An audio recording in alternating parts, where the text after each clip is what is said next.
Welcome to Life Planning 101, brought to you by Kennedy Financial Services of Eastland. Tune in every Monday morning at 8:30 on KATX and again on Saturday morning at 9 on KATX and KWBY as Angela Robinson joins Terry Slavens to share important financial information to help you live life on purpose. Insurance, investments, estate and tax planning, and much more. All covered now on Life Planning 101. And welcome into Life Planning 101 on KATX KWBY. Terry Slavens with you, joined as usual by Angela Kennedy Robinson. Good morning, Angela. Good morning. Good morning. Good Monday morning after a long Thanksgiving weekend. Did you have a wonderful weekend? That is right. Very wonderful weekend, did you, I'm assuming. Great food. So I saw all the pictures online and all the kids were having a ball. So fun. Great Cowboy win? Yes, 10-1. 10-1. That's unbelievable. Unbelievable. I'm just like a shock. dream. It is like a dream. It really is. What a year. What a good year. Anyway. But we're here to talk about how do you measure your wealth. That is right. And I thought this is a very appropriate topic. I don't know what, many of your traditions are at home, but ours has always been, and ever since I was a little girl, I remember the day after Thanksgiving, we would head to the Christmas tree place and pick out the biggest Christmas tree that we could find. Didn't matter how ugly it was, didn't matter what, it had to be the biggest. And so we've kind of carried that tradition into my family. And the day after Thanksgiving is really just break out the Christmas and get into the season. And so I thought this is a very appropriate thing. And especially, the end of the year, I know it's busy for a lot of people, and it's busy for me. But I think in a sense, don't we all slow down in a way that we actually reflect and we think about things a little bit differently than other times of the year? That's that holiday spirit, I guess, soaking through all of us that we don't often talk about. But that's why I wanted to really do this topic today is as we enter the holiday season, head up towards New Year's. I think this is a really, really important thing that we all need to think about is how you measure your wealth. Right. Right? And there's an incredible quote. I love this. It was by an English congressional speaker in the early 1900s. His name was John Henry Jowett. And he stated, "The real measure of wealth is how much we should be worth if we lost our money." Think about that. How much we would be worth if we lost our money, right? Yeah. So is wealth really about a dollar amount? And, it's no secret that our business is built around helping people manage their money, pay less in taxes. We talk a lot about money on the show, right? Life Planning 101. That's right. We talk a ton about money. But, it's really what's interesting is we've really created a discipline and a process. We have what we call our 8 life planning issues, where we feel it's really imperative to go through those. And only one of those issues covers investments. 7 of them don't. And so what we do is we actually go through those and it's either, it's a process for one of two things. Some people kind of have their goals set in their head and it creates a roadmap by going through those to be able to accomplish those goals. And some people have no idea what their goals are. And so it gets their brain thinking and chugging in a different direction to be able to set those goals so that they can make that plan out. And those goals usually have nothing to do with money. So, so if we find it very appropriate really to discuss this topic with our clients, and one of the things that we've always said is, if you're sitting here and it's the last day of your life and you're looking back over your life, what do you want to have accomplished? What do you want to have done with your life? What kind of meaning do you want to leave behind? What kind of imprint do you want to have left behind? Abraham Lincoln said it's not the number of years in your life, but it's the amount of life in your years. That's right. That's exactly right. And so, think about it. Is growing your greenbacks, right, all that important if you don't have fulfillment of your wealth without your money? Is it really that important? No, so, absolutely not. So I thought this was very appropriate for today as a show. And as we go through this, I've actually got some incredible information. You're not going to want to miss it. It was shared to me by Dr. John Rhodes, which many of you may have heard many years ago on our show. But he is an incredible gentleman. He's a life coach. And he has kind of what you call a scorecard for measuring your wealth. So when we come back, you don't want to miss it. Stay tuned. More Life Planning 101 coming up next right here on KATX KWBY.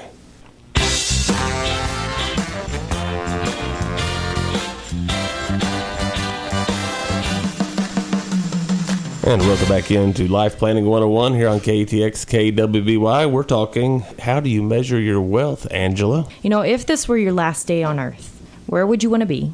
Who would you want to be with? What would you want to be doing? What about physically, mentally, spiritually? You know, I bet it's not counting your greenbacks, I have to say, right? And so, you know, we don't live like that, right? Because if it was your last 5 years, your last 10 years, your last 20 years, you know, we live differently, right? But if we knew that that was what it was, if you were sitting there on that last day, what do you want to have not missed on? We had a show many moons ago called Unacceptable Regrets. What would you not want to regret that you didn't do with your life, or you didn't pass on to your children and grandchildren, or your community, or whatever those things are that are really, really important to you, right? And you're probably not worried about your money if you're thinking about those things. Now, granted, we've talked about this before. Money's a little bit like oxygen, the way that we live here in the United States. We have no choice. We have to have it, right? But is it everything? Do we focus on it? Not always. Yeah, that's right. And I mean, a lot of times, a lot of people with a lot of money are some of your most miserable people. That's right. That's right. And isn't that sad? Because how much could they do with that? And what imprint could they leave behind with it? So, you know, I think it's important. And a lot of us, you know, I found this interesting. Interesting you said that, Terry, because a few years ago I read a deal, and most people that have between $5 and $10 million of net worth don't even consider themselves upper middle class. They just consider themselves middle class, so they don't feel like they have anything. They were constantly worried about money, constantly worried about going broke. And, you know, that makes me sad to think that, because, you know, even though, and we talk about this on the show a lot, $1 million really isn't that much money anymore. And even though that's the case, you know, to be able to have been that successful, to, you know, have acquired and saved $5 to $10 million and still feel like you're worrying and losing sleep over running out of money every night, is that really worth it, right? And you know, I think it's funny. We had a sermon yesterday, and he was talking about, as we enter the Advent season, we're talking about hope, right? We have to have hope and turning it over to God. Right. And I think that has a lot to do with it, because we can really get ourselves in a little whirlpool of thinking about all the things that could be going wrong, always waiting for that next shoe to drop, so to speak, right? Exactly. Or we could focus on a way to be able to measure our wealth at the end of life. And so I want to share something with you. I thought this was really great. I came into contact with a gentleman named Dr. John Rhodes back in 2007. And for the next few years, he was a life coach of mine. And he created this little simple scorecard that I still use to this day. We actually implement this with all of our team members. We do a quarterly staff retreat, and we get everyone to fill them out. And, you know, it's really good because I can sit down and really focus on where I'm at, where I want to be in relation to this. You know, we score everything in life, right? But we don't score our life score, right? And so shouldn't we score our life score? Shouldn't we score how we're measuring our wealth? Yes. I mean, if we're so focused on retirement and getting there, which is more important? Should we be focused on retirement and getting there, or should we focus on our life quality and having it? Yeah, quality of life is worth more than having lots of money. That's exactly right. That's exactly right. If you have lots of money and you don't have quality of life, what is it? What is it? What is it? Exactly. So, you know, it's really good. You can sit down and score yourself. And by the way, you can actually go on our website, kennedy-financial.com. And in our learning center, you'll find this. It's called Dr. Rhodes' Life Scorecard. And you can print it off, utilize it. It's free. Use it. Use it. It's great. Okay. But I'm going to kind of just go through these, because I think this is really, really important, especially, like I say, as we enter this holiday season. And we enter the new year, and we're thinking about resolutions. We're thinking about all these things that we want to change after the new year. I'm already there, right? I've already said 1,000 things I'm going to do after the first of the year. So I think it's really good. The first one is called management of time. Prioritize and calendarize. This is probably the biggest thing that Dr. Rhodes taught me of anything, is that if I want something to really happen, I've got to put it on the calendar. I've got to make it happen. In other words, set the date. X off those dates. Make sure that I go on date night with my husband. Make sure we go on that vacation we've been talking about for 5 years. Put it on the calendar. Because if you do it, then you're 99% more likely to go than or do and to accomplish it than if you didn't, right? I call it carrot dangling. Carrot dangling. There you go. Yep. So, that's great. So it's a great time of year. Sit down with your spouse. Calendarize 2017. Start looking at it. What's it look like? So where are you at today? Where do you want to be? Score yourself on a 1 to 10 score. Physical health. I think good health, we don't realize the value of it until it's gone. I watch so many families suffer because of bad health. And with a blink of an eye, their life the whole family's life changes because of bad health. Right. And so, taking care of yourself is so important. Don't do it for yourself. Do it for your loved ones. If it's not enough to get yourself out of bed and go walk or eat right or do that for yourself, do it for the people that you care about. Because and the people that care about you. Yeah, that's right. Because otherwise they are going to be taking care of you. And is that what you really want? Right. And sometimes we forget about that. So your physical health. What about your business or vocation or professional life? Is it rewarding? Is it satisfying, fulfilling?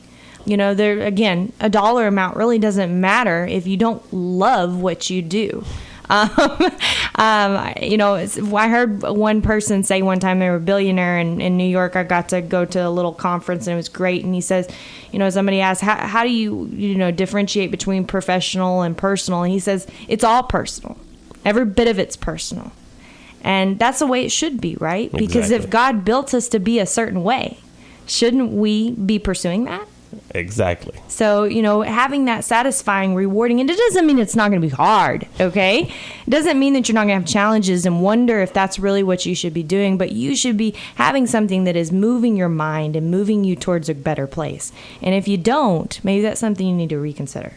What about financial fitness? So here we go back to the finances of things. This isn't just something that, having enough money, but are you using your money in a wise way? Are you taking care of your money so that it can bless you and it can bless others? Right? Always want to bless others. That's right. So when we come back, we're going to hit the rest of these life scores, and then I've got a Twitter poll you don't want to miss. It's all coming up right here on KTX KWY Life Planning 101. We'll be back.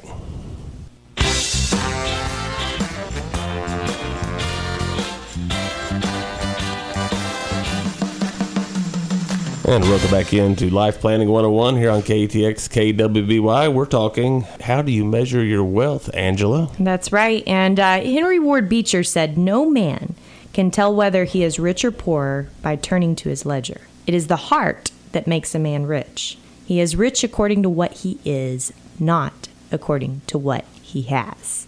Very good quote, Very right? good quote. And so let's get back to this scorecard. As I mentioned, for those of you who are just joining, Dr. John Rhodes, he's a coach, a personal friend of mine, met with him back in 2007 for the first time. So we've been using this for a long time, and we use it inside of our team, our retreats, and we go through this little scorecard of where we're at and then where we want to be, and we take an action item away from that. And you can access this in our Learning Center on our website, Kennedy-financial.com. So feel free to go in there and get that. Utilize it all you want to utilize it. Please do it. It's really, really good. So we've talked about management of time, physical health, your business vocation or your professional life being rewarding, satisfying, fulfilling, your financial fitness, not only to bless you, but to bless others. But what about knowing and focusing on your strengths? When we're kids, and I think this is they're moving away from this, but I know when I was a kid, work on your weaknesses, make your weaknesses stronger so you have a lot of strong weaknesses. Sit up. Right? That's right. And so, we do things a little differently and believe things a little differently. We actually test all of our team members for their strengths. There's a book, a great book, Strengths Finder 2.0. And you should access it and go in there. It's great if you have kids going in during the workforce and, going to college, help them figure out what they're doing. In fact, we've got a lot of those resources. If you want to give us a call, we'll be happy to share those with anybody and everybody. But, your strengths, if you're always working in your strengths, you're happy, you feel good. It motivates you, it energizes you. So are you doing that? Do you know your strengths? So where would you score yourself? What about your spiritual life? It's personal for everybody. but it's very important, right? Absolutely. What about your spouse, your significant other? What role are you playing in their lives? When was the last time you wrote them a love letter? Do emails count? No, probably not. I don't think the emails you're talking about count. Maybe for some people, but if you're on the road, why don't you take you some stationery, right? Write her a love letter. Write him a love letter. Let him know how much you care about him. And what about your parent role? What about you with your kids, your other extended family members? When was the last time that you told them you loved them? When was the last time that you wrote something down for them? We don't often think about that, but isn't it a great time of year to do that? Absolutely. Rather than them getting a shiny little Christmas card, what if you actually wrote something to them? Told them how much they mean to you. Something that takes a little effort and time. Yeah. And, we talked about leaving a lasting legacy a lot. Are there things that you want them to know about? Is there stories that you want them to have heard? What about those things? And a lot of people, a lot of your older generation will write stuff down or record stuff for their families. That's right. And they were in the habit of writing those love letters. Yes. That was the thing back in before all this electronic stuff. And you know what I love about that? And Dr. Rhodes was the one that actually said this. He says, if you have pictures, physical pictures, and you have love letters, those are things that you have to carry with you that you can read, reread, view, review over and over and over again. Absolutely. There's something that doesn't go away. And don't you think that maybe your kids and your grandkids someday when you're gone would love to read those letters about how much you loved your spouse? Right. Yeah. Yeah. So pretty neat stuff. But, paying attention to that, having those positive, healthy, happy relationships, whatever that means to you, spending that quality time with them. There's another great book called The 5 Love Languages. Knowing your spouses and all your kids' love languages so you can speak their love language, because the way that you may show love may not be how they need to receive love. And we're often not accustomed to that. But my husband and I struggle with that the most. Because the way that I feel loved is different from the way he feels loved. And learning about that is really important, focusing on that if those relationships are important to you. What about lifelong learning? I think we all get to a place in life, I've heard it so many times, I'm too old to do that. Well, no, you're not. Okay. No, you're not. In fact, I know of an individual today that's celebrating her 95th birthday, and she still lives alone, and she still does great things on her own. So, I think there is never an age that you are too old to keep learning, to keep fostering something inside of you. And what about your generosity and your gratitude? After all, we are in the Christmas season, right? How are you going to give back to your Lord and Savior Jesus Christ this season? Exactly. And it can be done in different ways. It doesn't always have to be money, does it? In fact, one of the things that I want to make sure we bring up is now until December 15th, I brought this up last week, we're doing a coat drive for the Eastland County Crisis Center. So if you've got some extra coats or something that you want to drop by, make sure that you do that. You can drop them by at our office, Kennedy Financial Services here in Eastland, or you can drop them off at the Crisis Center itself. So, anything. We had someone call last Tuesday, said, where was that I could drop coats off at? Great. So that's wonderful. And, just being grateful, just showing appreciation, that sometimes we get so busy that we don't do that, even if it is with your spouse. That's probably the person that we offend the most, right? Because we just get so busy and we run by each other that we don't stop and say how much we really appreciate the people in our life, and showing that gratitude, showing the gratitude for the country that we live in.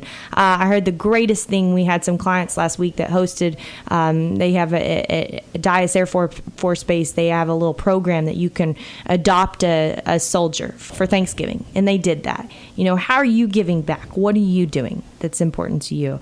And I think that's what, we all need to focus on. So what I challenge you to do is spend some time with this life scorecard. Go down and score yourself. Really figure out where you're at. And be honest. Yes, right? If you're not honest with it, it doesn't help. It's not worth the paper it's written on. It doesn't. And progress starts by telling the truth. And I'll tell you, it's funny, because when I started doing these, my scores were a lot higher when I first started than now.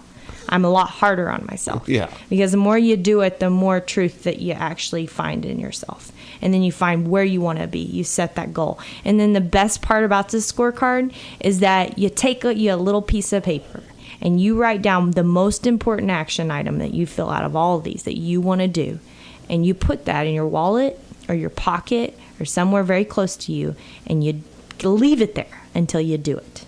And then when you do it, you can take it out. And some people will tape things on their mirror in their bathroom. That's to right. Remind them every day. That's right. Because you're going to look in the mirror every day before you leave home. That's right. And there's going to be that reminder of, oh, yeah.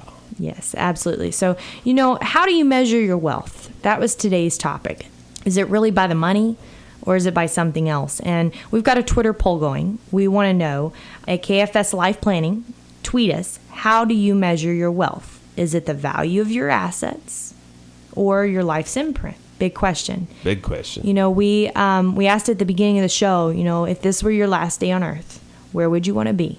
Who would you want to be with? What would you want to be doing? What about spiritually, mentally, physically, all of those things? You could spend a lot of time, and we do have a lot of resources in regard to this. So, in fact, we go through all these 8 life planning issues, and we try every couple, months to throw in about every 8 to throw in an article just about life planning, because really that's what it's about. If you don't interconnect all this with what your money does, we had a show not too long ago. Are you here to serve your money, or does your money serve you? And your money should be serving you. You shouldn't be here to serve your money. And so if your money is serving you, then what that means is that all this stuff right here is the priorities.